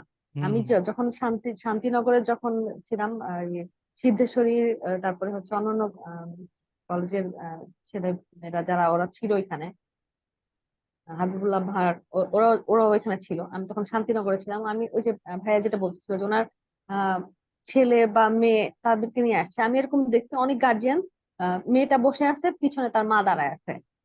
মানে এই যে যে ব্যাপারগুলা, যে তুমি থাকো মা, আমি আসছি, এই যে যে ব্যাপারটা, মানে এটা শুধুমাত্র যে আমি আমি একজন রাজনৈতিক কর্মী হিসেবে তখন চিন্তা করলাম যে এই মানে এবার আর হেরে যাওয়ার কোনো সুযোগ নেই।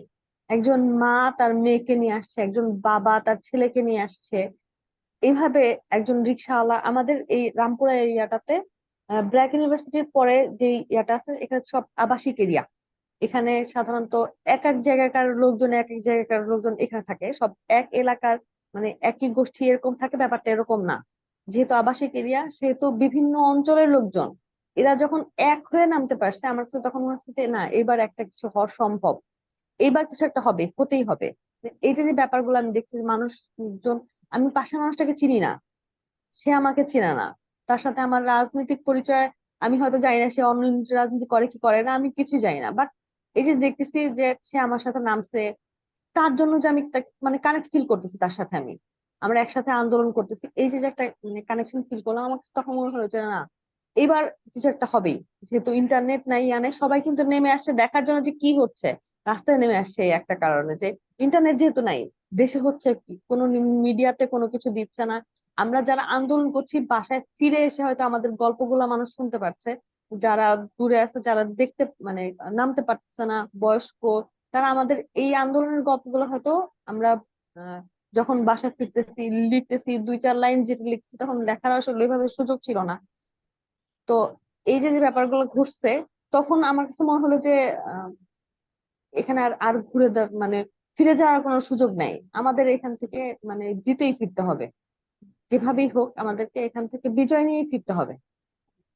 আমি আমার মনে আছে একটা মানে ইয়েতে সিদ্ধেশ্বরী বা ওদেরকে একজন বলছে যে আপু, আমরা আমাদের এখান থেকে আর সরার সুযোগ নেই, আমাদেরকে মানে আমাদেরকে কিছু করতেই হবে, শেখ হাসিনা যদি আবার ফেরত আসতে পারে, আমাদের সবাইকে মেরে ফেলবে। এই যে ভাইয়া যে কথাটা বললো যে আমাদের ভিতরে যে একটা মানে ওদের ভিতরে যে একটা ভয় কাজ করতেছে যে আমরা ঠিক করতেছি, আমাদের দাবিটা সঠিক আছে, কিন্তু এরা যে যেভাবে করে আমাদের উপর নিপীড়ন করতেছে, এই আন্দোলনটা যদি থেমে যায়, থেমে যাওয়ার পরের কি হবে?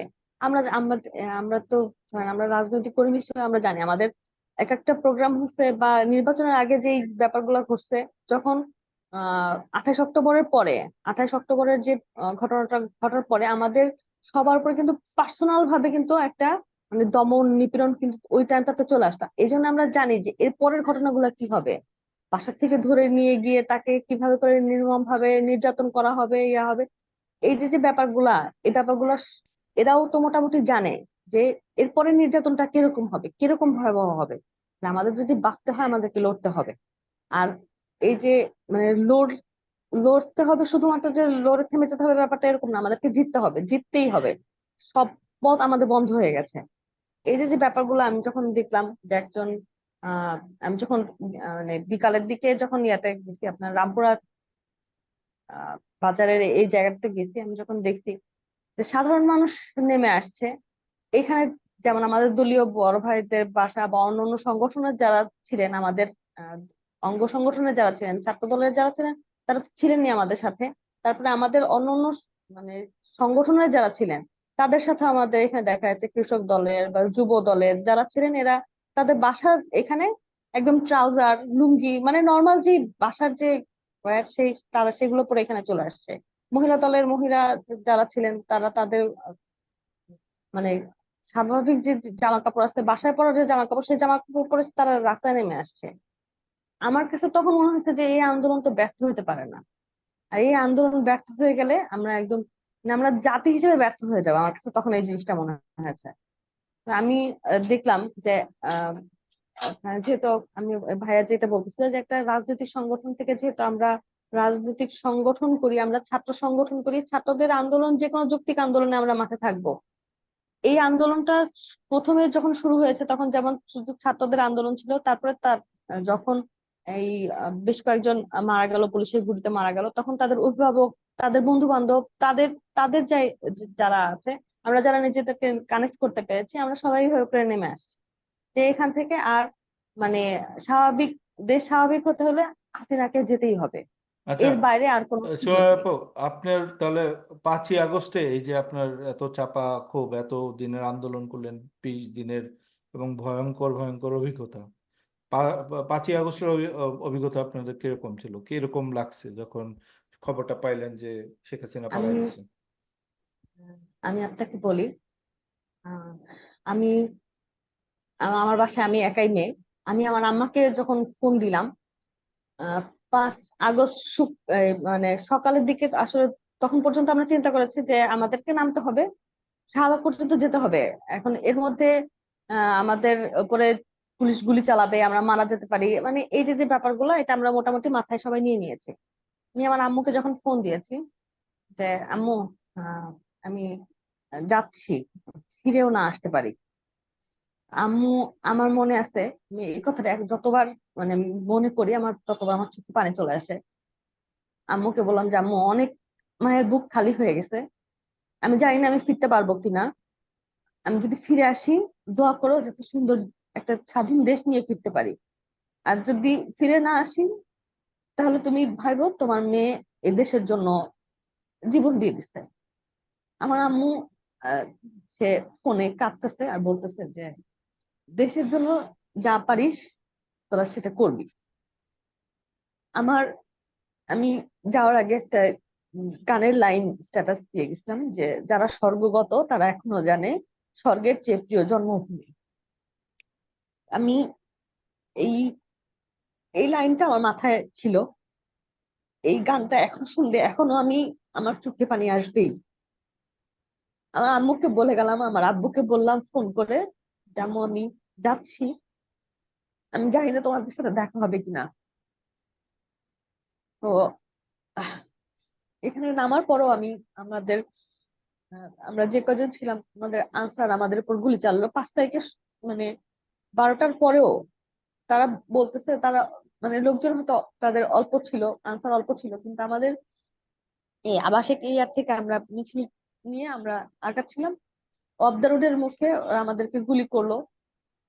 আহ, মানে আমাদেরকে থামানোর জন্য গুলি করলো। তো এখানেও আমার ফ্যামিলি মেম্বার ছিলেন, উনি আহত হলেন। আমি রাস্তায় বসে গেছিলাম, আমার ওই সময়কার কিছু মানে ছবি আছে আমি আপলোড করিনি।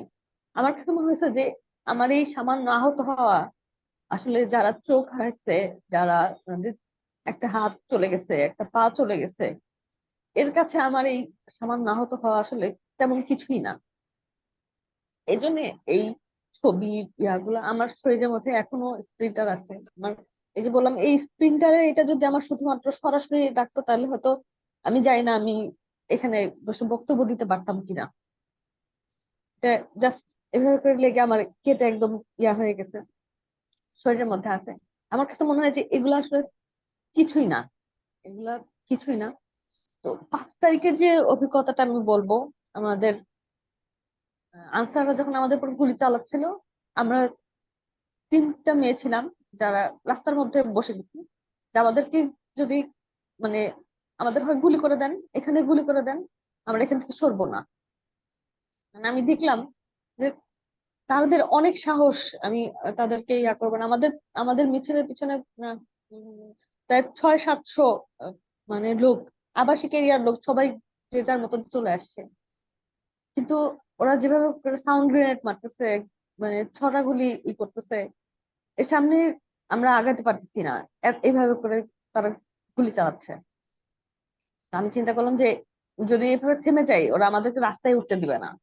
আমি গিয়ে রাস্তায় বসে পড়ছি। আমার সাথে প্রাইভেট ব্র্যাক ইউনিভার্সিটির একটা মেয়ে ছিল, ইডেনের আমার একটা ছোট বোন ছিল। আমরা 3জন কি রাস্তার মধ্যে বসে পড়ছি। রাস্তায় বসে পড়ার পরে তখন আহ, ওরা আর কি আনসার যারা ছিল, এরা তাদের মাইক দিয়ে বলতেছিল যে সেনাপ্রধান ভাষণ দিবে, আপনি আপনারা একটু শান্ত হন। আহ, আমরা চাই না আপনারা ততক্ষণ পর্যন্ত আপনারা মানে শান্ত থাকেন। আমরা বললাম আমরা নিরস্ত্র, আমাদের হাতে কিচ্ছু নাই, আপনারা এখান থেকে চলে যান, আমরা শাহবাগ যাব, আমাদেরকে সেই যাওয়ার সুযোগটা করে দেন। আপনাদের উপর আমরা হামলা চালাবো না, আপনারা আমাদের উপর হামলা চালাবেন না। তো এই যে যে ব্যাপারটা আমরা যখন তখন অলমোস্ট 2টা বাজে, 2টার কাছাকাছি বাজে। আমাদের তখন না ফোন আছে, না ইন্টারনেট আছে, না কোনো কিছু। পাশের বিল্ডিং থেকে চিৎকার করে যখন বলতেছে যে শেখ হাসিনা পালাই গেছে, মানে এই আনন্দটা আসলে আমি উম, মানে ভাষায় প্রকাশ করতে পারবো না। আমার মনে হয় যে কেউ মানে ওইখানে একজন একজনকে চিনুক না চিনুক, সবাই যে যার জড়ায় ধরতেছে, খুশি হাসি মুখে, মানে এই আনন্দটা, মানে মানুষজন কান্না করতেছে, এক একজন এক এক ভাবে তার মানে আনন্দটাকে প্রকাশ করতেছে। কেউ হাসতেছে, কেউ কাঁদতেছে, সবই আনন্দের বহিঃপ্রকাশ।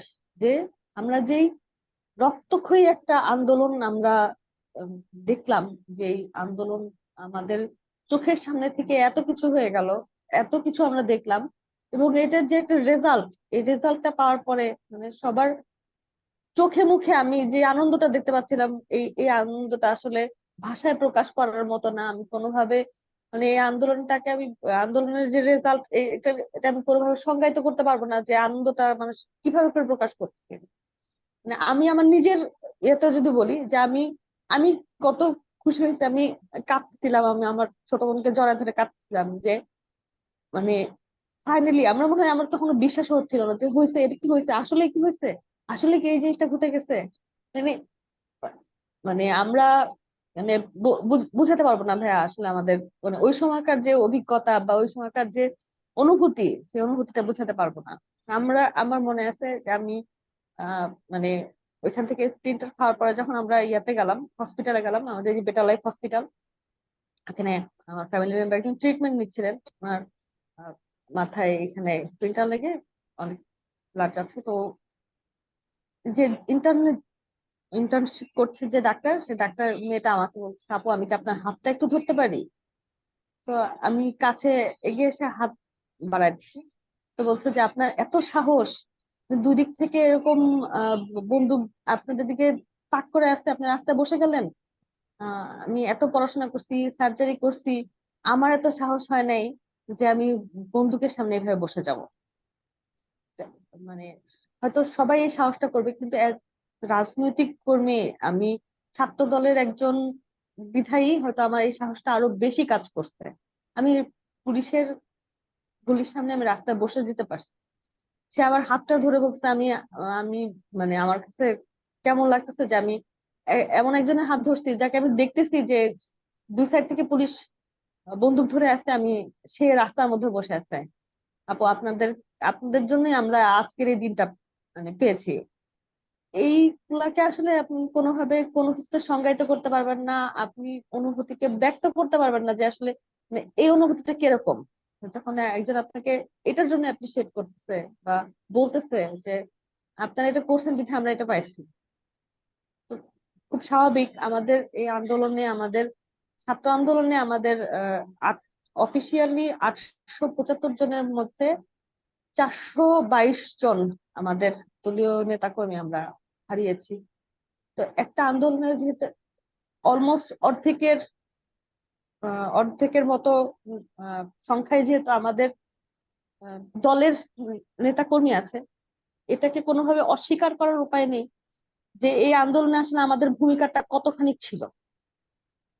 আহতদের ইয়াটা যদি আপনি চিন্তা করেন, কত মানুষ অন্ধ হয়ে গেছে, এখনো আমাদের ভাইরা যারা আছে, এই যে গত ইয়াতে প্রোগ্রামের রোদেশে আসছিল, ওর চোখে কিন্তু ইয়া রাখছিল। তো এই যে আমার আমার জানা মতে আমার এরকম আমার অনেক আহ, আহ, ছাত্র দলের ভাই বোন অনেকেই আছে এরকম আহত হয়েছে।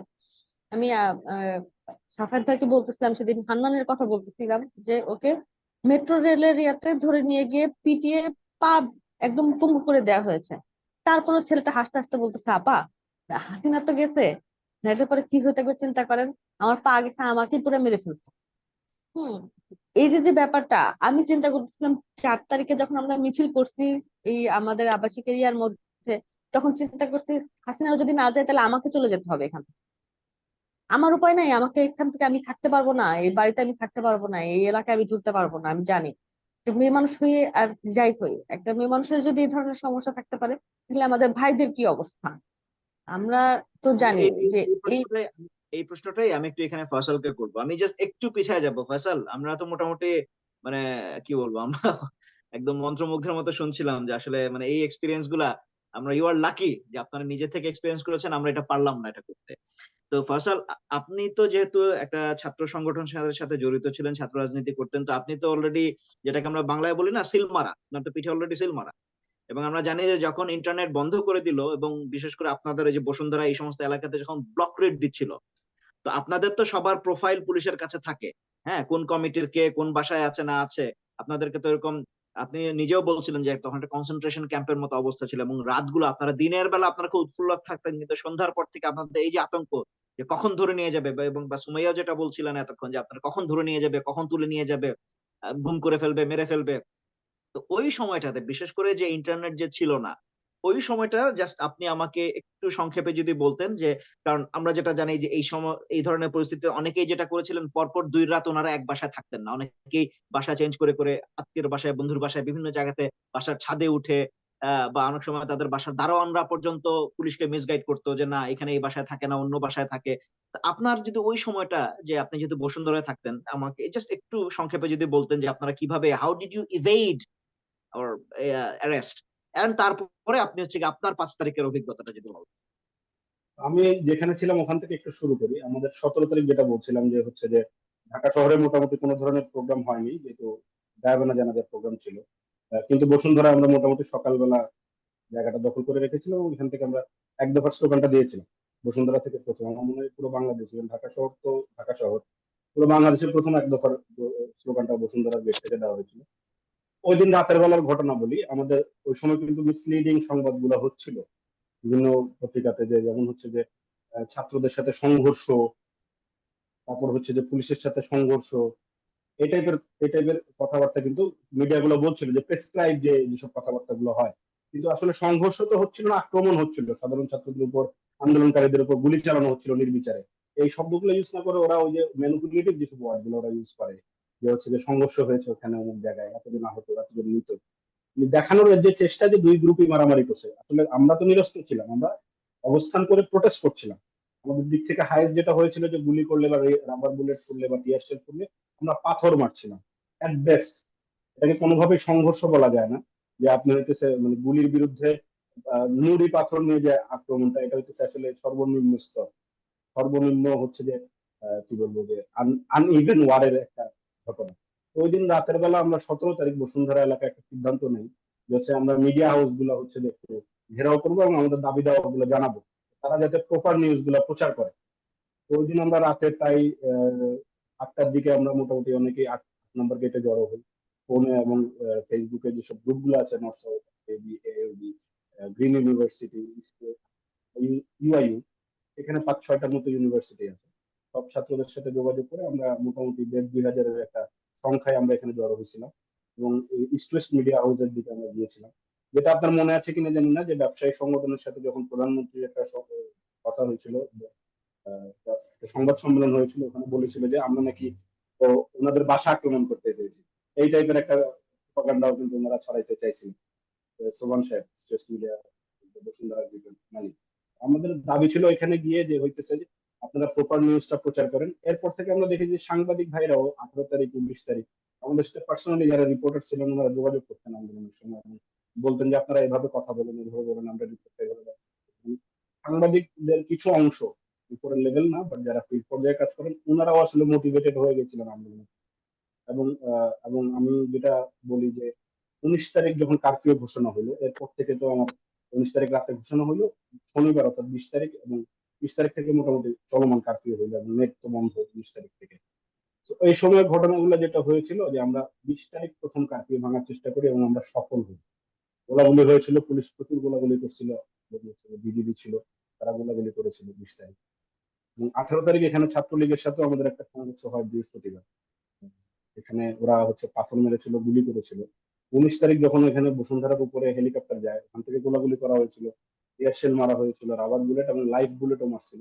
এবং মজার ব্যাপার না, আসলে আতঙ্কের ব্যাপার ওই দিন শুধু উপর থেকে আক্রমণের শিকার হয়েছিলাম তা না। 19 তারিখ যে এখানকার স্থানীয় কাউন্সিলর এবং এমপির যেসব ছাত্রলীগের পান্ডারা ছিল, যুবলীগের পান্ডারা ছিল, ওরাও গুলি করছে। উপর থেকে আকাশ থেকে র্যাব গুলি করছে, নিচ থেকে আমাদেরকে ছাত্রলীগের লোকজন গুলি করছে। এবং ওই দিন প্রায় 7 থেকে 8 জন আমাদের গুলিতে আঘাত পেয়েছিল এখানে, এবং 2 জনের মতো ওই দিনই মারা গিয়েছিল।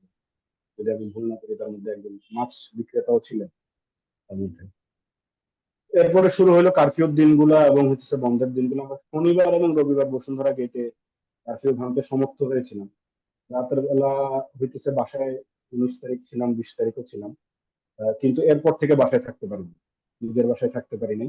আমাদের যদিও দারোয়ানকে বলা ছিল যে আমাদের একটা ইন্টারেস্টিং ঘটনা ঘটেছে 14 তারিখ 15 তারিখ থেকে আমাদের বাসায় কয়েকবার বিভিন্ন ছদ্মবেশের লোকজন এসেছিল বাসা ভাড়া নেওয়ার জন্য। যদিও বাসার সামনে টুলেট নাই, তারা এসে জিজ্ঞেস করতে যে আপনার এখানে ব্যাচেলার বাসা আছে কিনা, এখানে যারা থাকে তারা মানে কয়টা স্টুডেন্ট থাকে, এই টাইপের কথাবার্তা বলছিল। আমরা 14 তারিখ যেদিন মিটিং করেছিলাম যে এখানে আন্দোলন করবো, ওই দিনই আমাদের দারোয়ানদেরকে বলা ছিল, ম্যানেজারকে বলা ছিল যে কোনোভাবেই যাতে না বলে এখানে কোনো ধরনের ব্যাচেলার আছে বা এখানে কোনো স্টুডেন্ট আছে। যারা আছে বেশিরভাগই ফ্যামিলি মেম্বার, স্টুডেন্ট আছে স্কুলের, ভার্সিটির কোনো স্টুডেন্ট নাই, এবং যারা আছে কর্মজীবী লোকজন।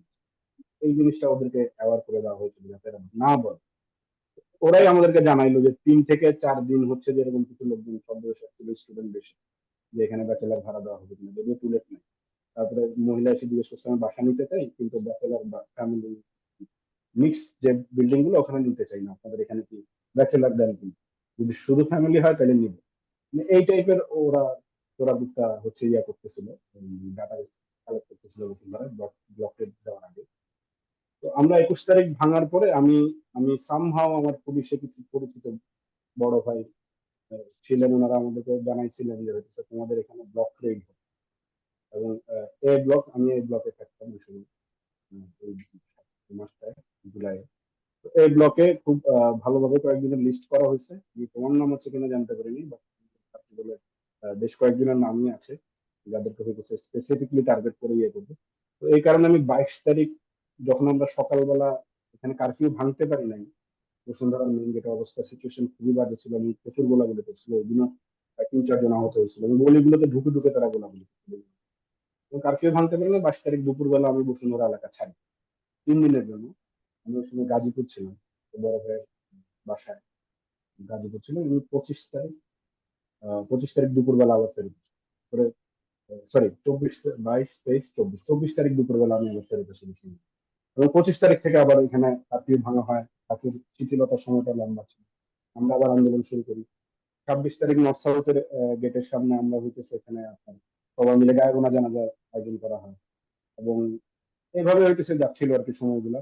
এবং এরপরে আমি যখন 24 তারিখ বসুন্ধরায় ফিরি, 2 রাত এক বাসায় ছিলাম। এখানে আমার বেশ কিছু রিলেটিভস আছে বসুন্ধরা। আমি একদিন হয়তো কোন একটা রিলেটিভস এর বাসায়, পরের দিন আরেক রিলেটিভস, তারপরের দিন আরেক রিলেটিভস যখন ফুরিয়ে গেল তখন ছোট ভাই বন্ধুদের বাসায়, পরিচিত বিভিন্ন সময় যে ভার্সিটিতে ছিল এদের বাসায়। এভাবে আসলে 2 রাত এক বাসায় কখনো থাকা হয় না ওই সময়। আমি বিশ্বাস করে পারবো না ওই সময়টা মানে কেমন গেছিল, এবং সে আমাদের জড়াই ধরে কেউ মনে হয় কিছুক্ষণ কাঁদলো। এবং তখন যে একটা আদার শেষে যখন আমার মোটামুটি শান্তি বা শান্ত হলাম, তখন যে একটা ইনার পিস লাগতেছিল এবং মনে হচ্ছিল মনের ভিতরে একটা ডাক দিচ্ছিল যে না, তিনি আসলে আর নাই, হাসিনা আর থাকা সম্ভব না, হাসিনা আর থাকতে পারবে না। ওই দিনে আমি মোটামুটি বুঝে গেছিলাম যে হাসিনা আসলে চলে গেছে। 5 তারিখে আসলে ঘটনাটা আর একটু, বসুন্ধরা খুবই বাজে অবস্থা ছিল 5 তারিখ, মাঝখানে কিছুদিন শান্ত ছিল। 5 তারিখ সকালবেলা আমরা, আমি মোটামুটি হয়তো ঘুমাইতে পারিনি রাতে, আসলে 1.5 ঘন্টার মতো ঘুম আসছিল। আমি পাইচারি করতেছি, আমার বাসাটা এখান থেকে এখানে, এখান থেকে এখানে, পাইচারি করতেছিলাম, বারান্দায় দাঁড়ানোর চেষ্টা করতেছিলাম, নিজের ফুল করার চেষ্টা করতেছিলাম। নাস্তা যে করবো, নাস্তা করতে ইচ্ছা করছে না। সকাল 10টা 15 দিকে মনে হয় আমাদের এদিকে ব্রডব্যান্ডের কানেকশনটাও বন্ধ হয়ে যায়। এর আগে মোবাইল ডাটা বন্ধ হয়েছে কিনা আমি জানি না, যেহেতু আমি ব্রডব্যান্ড ইউজ করি। তো বন্ধ হয়ে যাওয়ার পরে আমি আর থাকিনি। আমাদের 11টায় টাইম ছিল যে আমরা 11টার দিকে নর্থ সাউথের 8 নম্বর গেটে সবাই একত্রিত হবে। বাট তখনই আমি বের হয়ে যাই। মোটামুটি আমার বাসা থেকে আপনার 5-7 মিনিট লাগে। তো 8 নম্বর গেটে গিয়ে দেখি 50-60 জনের মতো ছেলে পেলে জড়ো হয়েছে তখন পর্যন্ত। তারপর 8 নম্বর গেট থেকে আমরা 1 নম্বর গেটের দিকে আসি, ওইখানে আরো 50-60 জনের মতো, সব মিলে ধরুন 100 থেকে 120 জন আমরা তখন পর্যন্ত জড়ো হয়েছে। এটা 10:30টার আশেপাশে সময়টা। তো ইন দ্য মিন টাইম বসুন্ধরার ভেতর দিক থেকে, অর্থাৎ 8 নম্বর গেটের থেকে এসে পুলিশের প্রায় 20-25 জনের একটা গ্রুপ ওরা কাছের দিকে আসা শুরু করে আমাদের দিকে। তো দূর থেকে তারা ইশারা করছিল যে তারা কিছু করবে না আমাদের। But, কাছাকাছি এসে ধরুন 20-30 গজের মধ্যে যখন তারা আসছে, তারা হচ্ছে সাউন্ড লোড করা শুরু করে এবং টিয়ারশেল লোড করা শুরু করে এবং তারা হচ্ছে ফায়ার করা শুরু করে। আমাদের একটা সাউন্ড ফায়ার করার সাথে সাথে আমাদের পেছন দিক দিয়ে সব ছেলেগুলো দৌড়াইলো। আমরা নিজেদের 5-7 জন ছাত্রদল করে নিজেদের কাজ করে করলাম একদম ফাঁকা গ্রাউন্ডে। এরপরে আমরাও দৌড়ানো শুরু করলাম। আমরা নর্থের ভেতরে ওই সময় আমার পিঠে এই দুই পাশে হচ্ছে যে দুটো রাবার বুলেট লাগে এবং ওই সময় আমি ছাড়াও আরো 8 জনের মতো প্রায় আহত হয়, অনেকের ব্লিডিং হয় প্রচুর। এবং তারা মোটামুটি ভেতরে ওই সময় প্রায় আমার মনে হয় 15-20টা সাউন্ড নেয়। তারপরে রাবার বুলেট যে কত অগণিত মারছে আমি জানি না। এবং প্রায় হচ্ছে টিয়ার শেল তো 30-40টার মতো হবে মিনিমাম তারা মারছেন নর্থ সাউথের ভেতরে ঢুকে। এবং 8 জনের মতো ছেলেপেলেকে, আমি ছাড়া আরো 8 জনের মতো ছেলেপেলেকে আহত করেছে। তখনও আমরা চিন্তা করলাম যে যেহেতু জড়ো হই নাই, আমাদের সাহসটা কম ছিল, আমরা বেরোনোর চেষ্টা করিনি। নর্থ সাউথের গেটটা আটকে রেখে ঘিরে রেখেছিল। তো ওই সময় বাইরে আমাদের কিছু ছাত্র দলের ছেলে পেলে ছিল এবং বিএনপি মাইন্ডেড লোকজন ছিল। আমরা তাদেরকে ফোন দিয়ে বলি যে মাইকিং করার চেষ্টা করেন, 11টার আগেই যাতে আসে লোকজন। বসুন্ধরার প্রতিটা মসজিদ থেকে মাইকিং করানো হয় যে আপনারা যে যা পারেন নর্থ সাউথের 8 নম্বর গেটে আসেন, অথবা হচ্ছে টপ 10 যেটা বসুন্ধরার জিপি হাউসের কাছাকাছি, ওইদিকে এসে জড়ো হয়। মোটামুটি ঘন্টা খানেকের মধ্যে ভাই পিপিলি মানে পিলপিল করে মনে হয় যে প্রচুর মানুষ, প্রায় 8-10 হাজার মানুষ জড়ো হয়ে গেল, সাধারণ মানুষ সবাই সবাই এসে মনে করেন যে নর্থ সাউথ 8 নম্বর গেট। তখন যে সাহসটা ফিল করছি মানে আনবিলিভেবল। আমাদের কারোর সাথে যোগাযোগ করা সম্ভব হচ্ছিল না। আমরা শুনছিলাম যে গোলাগুলি করছে, কোথাও দাঁড়াতে দিচ্ছে না। উত্তরায় কিছু মানুষ জড়ো হয়েছে এটুকু শুনছি, কিন্তু তারাও রাস্তায় নামতে পারছে না। আমার তখন মাথায় কাজ করতেছিল একটাই, যে যোগাযোগ করতে পারতেছি না অন্য এলাকায়, গোষ্ঠী কিলাই যাই হোক, যেটাই হোক, আমার বসুন্ধরা স্বাধীন করতে হবে। আমাদের সবারই মনের মধ্যে এটা সংক্রমণ হয়ে গেছিল যে বসুন্ধরা থেকে আমরা পুলিশ চালাবো, বসুন্ধরা থেকে আর্মি চালাবো, আমরা বসুন্ধরা থেকে রাস্তায় নেমে আমরা শাহবাগের দিকে মার্চ করা শুরু করবো। অন্য যে জায়গায় যাই হোক, ডাজেন্ট ম্যাটার। যখন এত মানুষ জড়ো হয়ে গেল, আমরা আবার সাহস পেলাম, আমরা পুলিশদেরকে পাথর ঢিল দিয়ে দিতে গেটের কাছাকাছি নিয়ে যেতে সক্ষম হয়। এরপরে আবার তারা রিলোড করে আবার তারা গোলাগুলি করতে করতে ভেতরের দিকে আসে এবং জিপি হাউসের কাছাকাছি আসার আগেই আমরা করছি কি, ওখানে একটা গেট আছে বসুন্ধরা, যেটা রাতের বেলা বন্ধ হয়ে যায়, ওটা আমরা দিনের বেলাতে ওই সময় বন্ধ। ওরা উপর দিক থেকে, তখন গেটের উপর দিক থেকে তারা হচ্ছে যে রাবার বুলেট ছুটছিল, নিচ দিক থেকে হচ্ছে স্যার উপর দিক থেকে টিয়ার শেল মারছিল, নিচে যে ফাঁকা অংশ ওদিক দিয়ে তারা হচ্ছে রাবার বুলেট ছুটছিল। ওই সময় বাম পায়ের রানে এবং ডান পায়ের পেছনে আমি আবার দুটো রাবার বুলেট। আমি নাস্তাই করছি বেসিক্যালি, সকালবেলা যে হচ্ছে ব্রেকফাস্ট করা বলে না, যে রাবার বুলেট আমি টিয়ার শেল দিয়ে ব্রেকফাস্ট করছি বলা যায়। বাট ব্যথাগুলো আমি পরে টের পাইছি রাতের বেলা, ওই দিন সারাদিন টের পাইছি বলে আমার মনে হয় না। তো একটা সময় তাদের গুলি ফুরায় এবং আমরা সবাই মিলে সামনে রেখে থাকি, তারা আর্মির কর্ডনে মোটামুটি তারা চলে যায়। আর্মির তখন 2টা এসিপি বসুন্ধরা গেটের সামনে দাঁড়ানো। এটা মোটামুটি 1টার সময়ের আশপাশে তারা হইতেছে বসুন্ধরা ছাড়ে, পুলিশ পুলিশ বসুন্ধরা ছাড়া, কিন্তু আর্মির দুটো হচ্ছে যে এসিপি দাঁড়ানো ছিল এবং আর্মি আমাদেরকে শান্ত করার চেষ্টা করতেছিল এবং বলতেছিল যে কিছুক্ষণের মধ্যে সেনা প্রধান হয়তো কোনো ঘোষণা দিবেন, আপনারা শান্ত থাকেন, শান্ত থাকার চেষ্টা করুন। কিন্তু আমরা 10 থেকে 15 মিনিটের মতো শান্ত ছিলাম। আফটার 15 মিনিটস আমি সহ আরো কয়েকজন মিলে আমরা কাটা তার একটা কর্ডন করছিল, ওটা সরাই আমরা এসিপির উপর উঠে আর্মি। এবং আমাদের দেখা দেখি আর্মির দুটো এসিপির উপরে প্রায় মনে করেন যে 100 জনের উপরে মানুষ, এতটুকু জায়গার মধ্যে 100 জনের মধ্যে মানুষ উঠে গেছে এবং মোটামুটি বিজয় উল্লাস করা শুরু করে। তখনও কিন্তু ঘোষণা দেয় নাই যে হচ্ছে যে হাসিনা পদত্যাগ করবে, বাট আমরা বুঝতে পারছিলাম ওই যে সময় হ্যাঁ, ফয়সাল ওই যে এপিসিতে যারা ওখানে আর্মির যারা সৈনিকরা ছিল তারা কি আপনাদের সাথে মানে আপনাদেরকে বাধা দেয় নাই বা তারা আপনাদের সাথে মোটামুটি মিলে গেছে?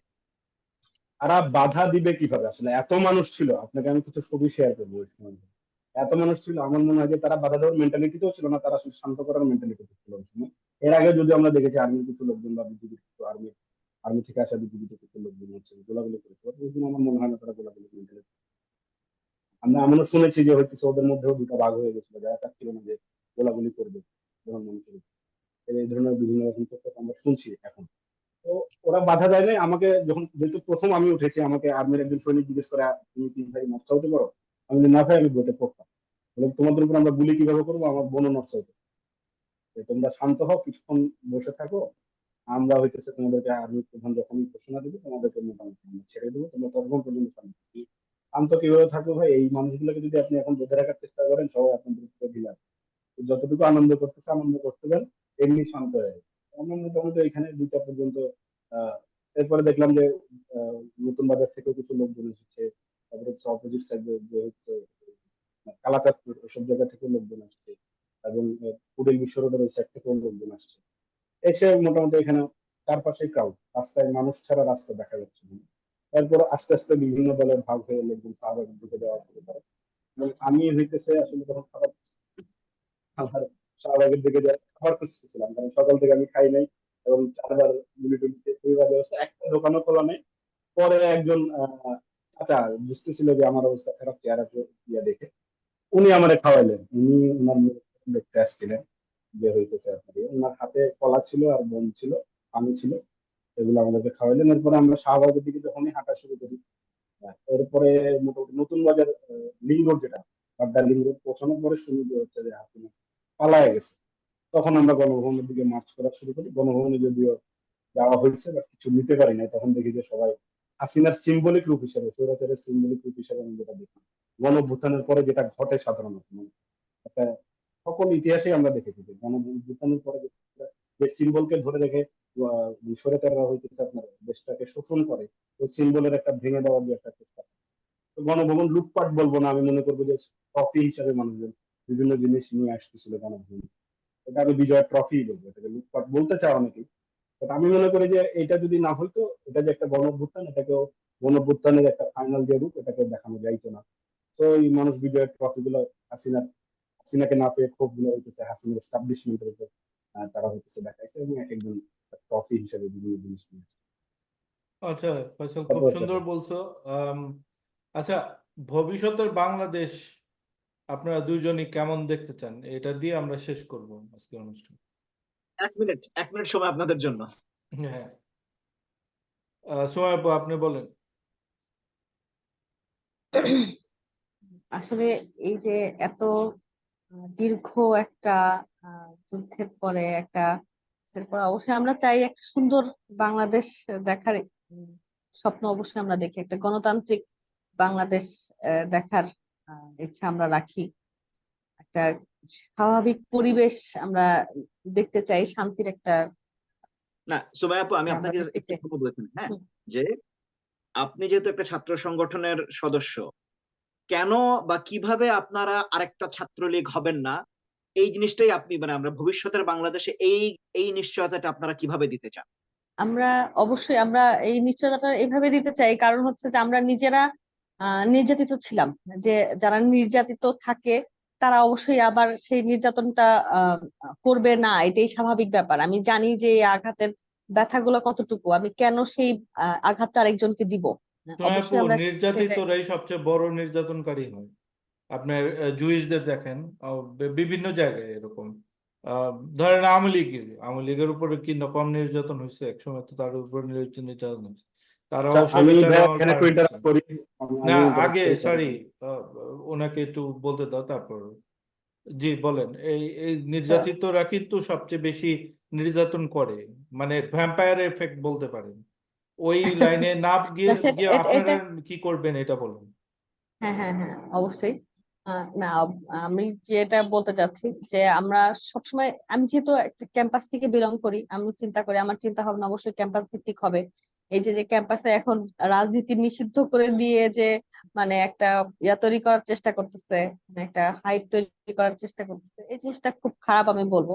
কারণ রাজনীতিটা, আপনি রাজনীতির মধ্যে না থাকলে আপনি রাজনীতি চেঞ্জ করতে পারবেন না। আপনার নিজের আহ মতামত যদি আপনি প্রকাশ করতে না পারেন, আমার ভুল আছে এটাকে বলার জন্য তো আরেকজনকে লাগতে হবে।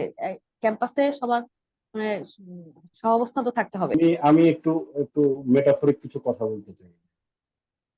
আমি ভূতের কনসেপ্টটা আমি যেভাবে বুঝি, ভূত জিনিসটা কিভাবে বুঝি।